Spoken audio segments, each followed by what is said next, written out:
இன்றைக்கு முதலமைச்சர் இருக்கிறது, அன்றைக்கு எதிர்க்கட்சி தலைவர் ஸ்டாலின் உட்பட எதிர்க்கட்சி தலைவர்கள் எல்லாம் ஏளனமாக கீழ்த்தரமாக என்னை எல்லாம் விமர்சனம் செய்தார். உங்களுக்கு என்ன குறை இருக்குது சொல்லுங்க, நான் ஒரு பெட்டி வச்சிருக்கிறேன். எப்பவுமே பெட்டி மேலதான் கண்ணு ஸ்டாலினுக்கு, மக்கள் மீது கண்ணு கிடையாது. பொட்டி வாங்கி வாங்கி பழக்கம் இல்ல. அதே பெட்டியை வைத்து உங்களுடைய குறைகளை நீங்கள் எழுதி மனுவாக அந்த பெட்டியிலே போடுங்கள். அந்த பெட்டியை பூட்டி நான் பத்திரமாக வைத்துக் கொள்வேன் என்று சொன்னார். ஆட்சிக்கு வந்தவனும் அந்த பெட்டியை திறந்து இருக்கின்ற மனுவை பரிசீலித்து உடனுக்குடன் நிறைவேற்றுவேன் சொன்னார். சாவி தொலைஞ்சு போச்சாட்டு என்ன கிடைக்கல. நான் முதலமைச்சர் ஆனவுடன் நீங்கள் எழுதி என்னிடம் வைத்த கோரிக்கை பெட்டியிலே போட்டிருந்தாலும் அதை நிறைவேறவில்லை என்றால் என்னுடைய அறை திறந்தே இருக்கும், எப்பொழுது வேணாலும் நேரடியாக வந்து என்னை சந்தித்து உங்களுடைய குறைகளை தீர்த்து கொள்ளலாம் என்று சொன்னார். எத்தனை பேரை நீங்க நேரில் பார்த்தீங்க? உங்க மந்திரியே பார்க்க முடியல, உங்க எம்எல்ஏ பார்க்க முடியல. நீட் தேர்வு ரத்து செய்வதற்காக பல தரப்பிடமிருந்து வாங்கப்பட்ட கையெழுத்து, அவருடைய கூட்டணி கட்சி தலைவரிடத்திலிருந்து வாங்கப்பட்ட கையெழுத்துக்கள் எல்லாம் சிதறை கிடந்து காலிலே மிதிபட்டு குப்பை தொட்டிக்கு போன காட்சியை நாம் தொலைக்காட்சியிலே பார்த்தோம். இதுதான் நீட் தேர்வு ரத்து செய்கின்ற ரகசியம்.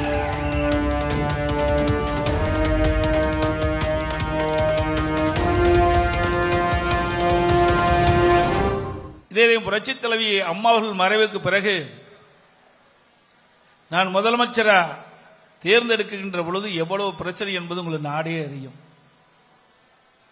அறிவிச்சவர் சொன்னதை போல இன்றைக்கு முதலமைச்சர் இருக்கிறது, அன்றைக்கு எதிர்க்கட்சி தலைவர் ஸ்டாலின் உட்பட எதிர்க்கட்சி தலைவர்கள் எல்லாம் ஏளனமாக கீழ்த்தரமாக என்னை எல்லாம் விமர்சனம் செய்தார்கள். எடப்பாடி பழனிசாமி தமிழகத்துடைய அமைச்சராக எத்தனை நாள் நீடிப்பார்? 10 நாளா, 1 மாதமா, 2 மாதமா, 3 மாதமா, 6 மாதமா என்று அவர்கள் கேள்வி எழுப்பிக் கொண்டிருந்தார்கள். ஆனால் உங்களுடைய மகத்தான ஆதரவின் பேரிலே மேடையிலே வீட்டுக்கின்ற எங்களுடைய முன்னாள் அமைச்சருடைய ஆதரவோடு, எங்களுடைய சட்டமன்ற உறுப்பினரோடு 4 வருடம் 2 மாதம் சிறப்பான ஆட்சியை நாட்டு மக்களுக்கு தந்த அரசு அம்மாவுடைய அரசு. இன்றைக்கும் தமிழகத்திற்கு எங்கு சென்றாலும் அந்த 4 வருடம் 2 மாத அம்மாவுடைய ஆட்சி தான் ஒரு பொற்கால ஆட்சி என்று சொல்லுகின்ற அளவிற்கு ஒரு சிறப்பான ஆட்சியை நாங்கள் கொடுத்தோம். 4 வருடம் 2 மாத காலத்திலே பல்வேறு திட்டங்களை நாட்டு மக்களுக்கு அளித்தோம். அதிலே மருத்துவத்துறை சிறப்பான செயல்பட்டு, எனக்கு முன்னாலே பேசியவர்கள் குறிப்பிட்டதை போல ஒரே ஆண்டில் 11 மருத்துவக் கல்லூரியை கொண்டு வந்து சரித்திரத்தை படைத்த அரசு அம்மாவுடைய அரசாங்கம் தான். இந்தியாவில் எந்த மாநிலத்திலும் ஒரே ஆண்டில் 11 மருத்துவக் கல்லூரி கொண்டு வந்த சரித்திரம் கிடையாது. அந்த சரித்திரத்தையும் அதிமுக அரசு தான் படைத்தது. 6 சட்டக்கல்லூரி, உங்கள் மாவட்டத்திற்கும் ஒரு சட்டக்கல்லூரி. அறிவுச்சோதரன் அன்பழகன் அவருடைய வேண்டுகோளை ஏற்று உங்கள் மாவட்டத்திற்கு ஒரு சட்டக்கல்லூரி கொடுத்து கட்டணம் கட்டி இங்கே இருக்கின்ற மாணவர்கள் சட்டம் பயில வாய்ப்பை ஏற்படுத்தி கொடுத்ததும் அதிமுக அரசாங்கம். அது மட்டுமல்லாம எனக்கு முன்னாலே பேசிய குறிப்பிட்டதை போல 7.5% உள் இடஒதுக்கீடை கொண்டு வந்ததும் அதிமுக அரசாங்கம். அது மிகப்பெரிய சாதனை. இன்றைய அரசாங்கம் ஆட்சியாளர்கள் அன்றைக்கு எதிர்க்கட்சியில் வரிசையிலே அமர்ந்திருந்தார்கள். அப்பொழுது குறிப்பிட்டார்கள், ஆட்சிக்கு வந்தவுடன் முதல் கையெழுத்து நீட் தேர்வு ரத்து செய்யப்படும் என்று. இன்றைய தினம் கிட்டத்தட்ட 2 ஆண்டு 8 மாத காலம் நிறைவு பெற்றுவிட்டது. இன்னும் இதற்கு விடிவு பிறக்கவில்லை. இன்றைக்கு விளையாட்டுத்துறை அமைச்சராக திரு உதயநிதி ஸ்டாலின் அவர்கள் குறிப்பிட்டார், நீட் தேர்வை ரத்து செய்வதற்கு ரகசியம் இருக்குது என்று சொன்னார். அந்த ரகசியத்தை இதுவரைக்கும் தெரிவிக்கவே இல்லை. அதற்கு பிறகு ஒரு கையெழுத்தில் நீட் தேர்வு ரத்து செய்யப்படும் என்று அறிவிக்கப்பட்டுவிட்டு பல லட்சம் கையெழுத்துக்களை மக்களிடத்திலே பெற்று அதையாவது உருப்படியாக செஞ்சால் என்றால் அதுவும் இல்லை. அண்மையிலே திமுக இளைஞர் மாநில மாநாடு சேலத்திலே நடைபெற்றது. அந்த மாநாட்டிலே அந்த அரங்கிலே நீட் தேர்வு ரத்து செய்வதற்காக பல தரப்பிடமிருந்து வாங்கப்பட்ட கையெழுத்து, அவருடைய கூட்டணி கட்சி தலைவரிடத்திலிருந்து வாங்கப்பட்ட கையெழுத்துக்கள் எல்லாம் சிதறை கிடந்து காலிலே மிதிபட்டு குப்பை தொட்டிக்கு போன காட்சியை நாம் தொலைக்காட்சியிலே பார்த்தோம். இதுதான் நீட் தேர்வு ரத்து செய்கின்ற ரகசியம். இதற்கு முன்பு ஒன்று செய்தார். ஊர் ஊராக போனார். அன்றைக்கு எதிர்க்கட்சி தலைவராக இருந்த ஸ்டாலின், அவருடைய முன்னாள் அமைச்சர்கள், அப்பொழுது சட்டமன்ற உறுப்பினராக இருந்தார். ஊர் ஊரா போய் ஒரு திண்ணையை பார்த்து பெட்ஷீட்டை போட்டு அமர்ந்து, உங்களுக்கு என்ன குறை இருக்குது சொல்லுங்க, நான் ஒரு பெட்டி வச்சிருக்கிறேன். எப்பவுமே பெட்டி மேதான் கண்ணு ஸ்டாலினுக்கு, மக்கள் மீது கண்ணு கிடையாது. பொட்டி வாங்கி வாங்கி பழக்கம் இல்ல. அதே பெட்டியை வைத்து உங்களுடைய குறைகளை நீங்கள் எழுதி மனுவாக அந்த பெட்டியிலே போடுங்கள், அந்த பெட்டியை பூட்டி நான் பத்திரமாக வைத்துக் கொள்வேன் என்று சொன்னார்.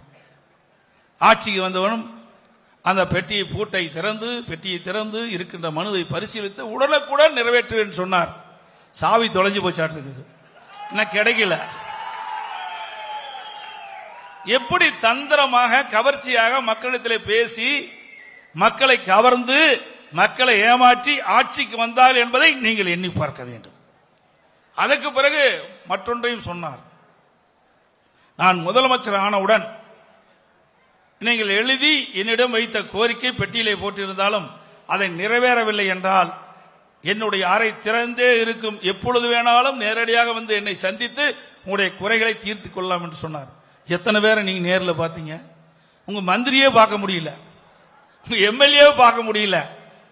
எப்படியெல்லாம் மக்களை ஏமாற்றுகிறார்கள் என்பதை இந்த நேரத்தில் குறிப்பிட விரும்புகின்றேன். அதே போல அனைத்து இந்திய அண்ணா திராவிட முன்னேற்ற கழக அரசை விமர்சித்தவர்கள் மூக்கு மேல் விரல் வைக்கின்ற அளவிற்கு அனைத்து இந்திய அண்ணா திராவிட முன்னேற்ற கழக அரசு 4 வருடம் 2 மாத காலத்தில் சிறப்பான ஆட்சி கொடுப்பதற்கு பல சான்றுகள் இருக்கின்றன. இங்கே அமர்ந்திருக்கின்ற முன்னாள் அமைச்சர்கள் அறிவிச்சர் எஸ் பி வேலுமணி அவர்கள், அவருடைய துறையில உள்ளாட்சி துறையில தேசிய அளவில் 140 விருதுகளை பெற்றிருக்கின்றோம். ஒரு விருது 2 விருது அல்ல, சிறப்பாக ஆட்சி செய்து சிறப்பாக நிர்வாகம் செய்த காரணத்தினாலே தேசிய அளவில் உள்ளாட்சி துறையில 140 விருதுகளை பெற்றவர் தான் அறிவிச்சவர் எஸ் பி வேலுமணி அவர்கள். எனக்கு முன்னாலே மின்சாரத்துறை அமைச்சர் பேசினார், முன்னாள் மின்சாரத்துறை அமைச்சர் பேசினார், அறிவிச்சவர் தங்கமணி அவர்கள். அனைத்து இந்திய அண்ணா திராவிட முன்னேற்ற கழக ஆட்சி வருவதற்கு முன்பு கடுமையான மின்வெட்டு, அம்மாவுடைய நிர்வாக திறமையின் காரணமாக படிப்படியாக மின்வெட்டு குறைக்கப்பட்டது. அம்மா மறைவுக்கு பிறகு தடையில்லா மின்சாரம் கொடுப்பதற்கு அவரும் ஒரு காரணமாக இருந்தார். அந்த மின்சார துறையிலே சரியான முறையிலே நிர்வாக திறமைய மூலமாக ஆட்சி செய்ததன் விளைவு தடையில்லா மின்சாரத்தை கொடுத்தோம். அது மட்டுமல்ல, விவசாயிகளுக்கு மும்முனை மின்சாரம் 24 மணி நேரம் விவசாயியுடைய பம்பு செட்டை இயக்கக்கூடிய அளவிற்கு மும்முனை விவசாயிகளுக்கு கொடுத்ததும் அம்மாவுடைய அரசு தான். அதே போல தமிழ்நாட்டில் பொதுப்பணித்துறைக்கு கிட்டத்தட்ட 14,000 ஏரிகள் இருக்கின்றன. உள்ளாட்சி துறையில் 26,000 ஏரிகள் குளம் குட்டைகள்லாம் இருக்கின்றன. கிட்டத்தட்ட 40,000 ஏரிகள் பொதுப்பணித்துறை உள்ளாட்சி துறையின் கீழ் வருகிறது. இந்த ஏரிகள் அனைத்துமே பல ஆண்டு காலமாக தூர் வாராமல் இருந்த காரணத்தினாலே பெய்கின்ற மழை நீர் உபரியாக வெளியேறி வருகிறது. இது என்னுடைய கவனத்திற்கு வந்தவுடன் தமிழ்நாட்டில் இருக்கின்ற பொதுப்பணித்துறையின் கீழ் வருகின்ற ஏரிகள், உள்ளாட்சி துறையின் மூலமாக ஏரி குளம் குட்டம் அந்த ஏரிகள் அனைத்தும் தூர் வாரப்படும் என்று அறிவிக்கப்பட்டு அதை விவசாய பெருமக்களிடத்திலே ஒப்படைக்கப்பட்டு குடிமராமத்து என்ற அற்புதமான திட்டத்தை கொண்டு வந்து அந்த பொதுப்பணித்துறை ஏரியில் அள்ளப்படுகின்ற வண்டல் மண் விவசாயியுடைய நிலங்களுக்கு இயற்கை உரமாக பயன்படுத்திக் கொள்ளலாம் என்ற அறிவிப்பை வெளியிட்டு விவசாயிகள் விலையில்லாம அந்த ஏரி வண்டல் மண்ணை அள்ளி தங்களுடைய நிலத்திற்கு இயற்கை உரமாக பயன்படுத்தினார்கள். அதுதான் அதிமுகவுடைய சாதனை. இன்னைக்கு ஒரு லோடு மண் அள்ள முடியுமா? ஒரு லோடு மண் அள்ள முடியுமா? முடியாது. ஆகவே அனைத்து இந்திய அண்ணா திராவிட முன்னேற்ற கழக அரசு விவசாயிகளுடைய அரசு. விவசாயிகள் எப்பொழுதெல்லாம் கஷ்டப்படுகிறார்களோ அப்பொழுதெல்லாம் உதவி செய்து அவர்களை அந்த வேதனையிலிருந்து காப்பாற்றப்படக்கூடிய அரசாங்கமாக அம்மாவுடைய அரசு திகழ்ந்தது. அதோடு உங்களுடைய மாவட்டம் ஒரு வறட்சியான மாவட்டம், ஒரு பின்தங்கிய மாவட்டம். ஆகவே உடலுக்கு உயிர் எப்படியோ அதுபோல விவசாயத்திற்கு நீர் முக்கியம், குடிப்பதற்கு நீர் மிக முக்கியம். ஆகவே அந்த நீரை இந்த தருமபுரி மாவட்டத்தில் இருக்கின்ற விவசாயிகளுக்கு கொடுக்கப்படுவதற்காக ஆங்காங்கே இருக்கின்ற ஏரிகள் தடுப்பணைகள் மூலமாக நீரை நிரப்புவதற்காக பல்வேறு திட்டங்களை நிறைவேற்ற வேண்டும் என்று உங்களுடைய மாவட்டத்துடைய மண்ணின் மைந்தர் அறிவிச்சவர் அன்பழகன் அவர்களும் உங்களுடைய சட்டமன்ற உறுப்பினர்களும் என்னிடத்தில் கோரிக்கை வைத்தார்கள். இங்கே இருக்கின்ற விவசாய பொதுமக்களும் என்னை சந்தித்து கோரிக்கை வைத்தார்கள். அவர்களை கோரிக்கை ஏற்று அரூர் குமரன் அணைக்கட்டு அம்மா ஆட்சியில் டெண்டர் விடப்பட்டு நிதி ஒதுக்கீடு செய்து பூமி பூஜை போட்டோம். இந்த விடிய திமுக அரசு இப்ப கிடப்புல போட்டாங்க. நாம கொண்டு வந்த திட்டம் என்பதற்காக அரசியல் காழ்ப்புணர்ச்சியின் காரணமாக விவசாயிகள் பயனடையக்கூடிய இந்த அற்புதமான திட்டத்தை கிடப்பிலே போட்டிருக்கின்றார்கள்.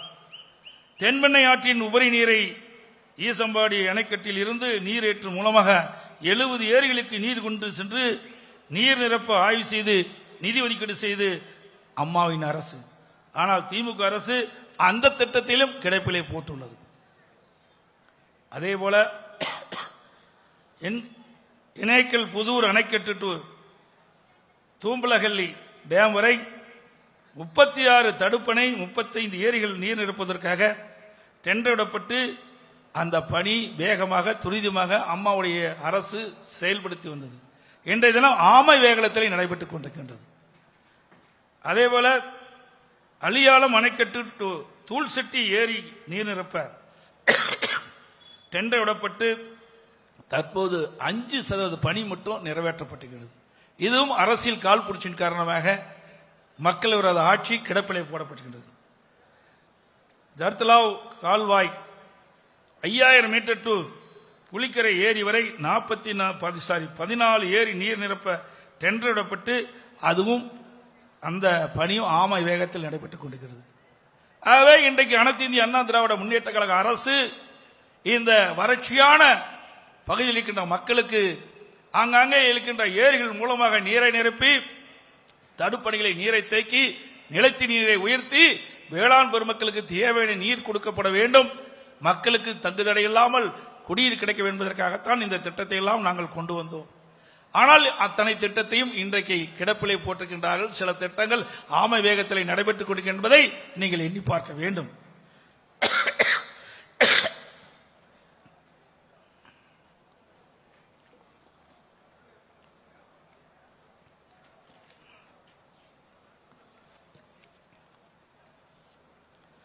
அதேபோல கல்வி செல்வம் என்பது செல்வத்தில் செல்வம் கல்வி செல்வம் தான் சிறந்த செல்வம்.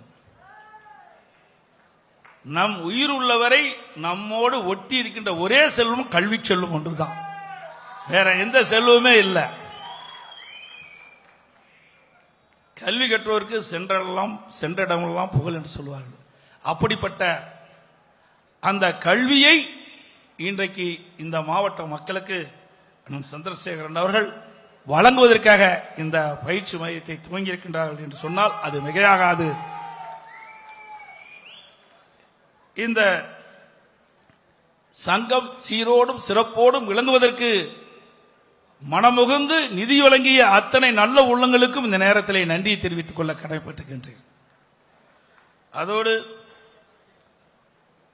இந்த நிகழ்ச்சியிலே வள்ளி கும்மி ஆட்டம் சிறப்பாக மேடையிலே ஆடிய நம்முடைய குழந்தைகளுக்கும் சகோதரிகளுக்கும் மனமார்ந்த பாராட்டுகளையும் இந்த நேரத்தில் தெரிவித்துள்ளேன். எனவே இங்கே நடனம் ஆடியவர்கள் அத்தனை பேருமே குழந்தைகளும் பெண்களும். அது ஒரு அற்புதமான கிராமப்புற கலை என்று கூட சொல்லலாம். இன்றைக்கு இருக்கின்ற வீட்டில் இருக்கின்ற பெண்களுக்கு மன அழுத்தம் பல வகையில் ஏற்படுகின்றது. அந்த மன அழுத்தத்தை குறைப்பதற்கு இந்த வள்ளி கும்மி ஆட்டம் ஒரு சிறந்ததாக இருக்கும் என்று நான் கருதுகின்றேன். அதை மென்மேலும் அவர்கள் வளர்க்க வேண்டும். அந்த நிகழ்ச்சியை ஏற்பாடு செய்த அவருக்கு எனது மனமார்ந்த நன்றியும் பாராட்டுகளையும் இந்த நேரத்தில் தெரிவிக்க விரும்புகின்றேன். அதேபோல